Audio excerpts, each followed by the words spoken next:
আমরা তার ছাত্র হওয়ার জন্য এখানে আসি নাই। মাননীয় স্পিকার, শিক্ষকতা করতে হলে তিনি একটা ইউনিভার্সিটি খুলুন, ওখানে যার পছন্দ গিয়ে ভর্তি হবে, ওনার লেকচার শুনবে।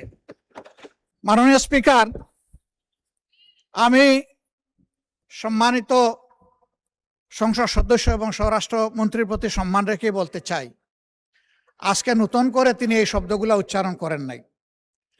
সংসদ অধিবেশন যেদিন থেকে বসা শুরু হয়েছে সেদিন থেকেই তিনি তুচ্ছ তাচ্ছিল্য করে সবাইকে বক্তব্য। উনি নিজেকে কি মনে করেন আমি বুঝতে পারি না।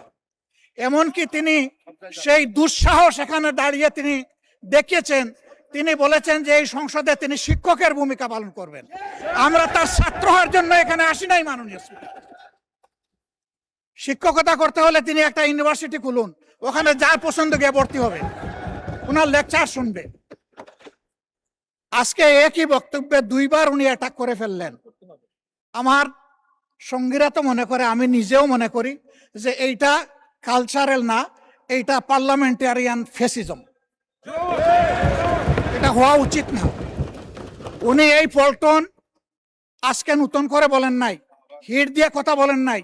আজকে আমি সুস্পষ্টভাবে দায়িত্ব নিয়ে বলছি, এই পার্লামেন্টের সৌন্দর্য বিধানের জন্য উনাকে দুঃখ প্রকাশ করতে হবে এবং উনার বক্তব্য সংসদের এই কার্যপ্রণালী থেকে এক্সপান্ড করতে হবে।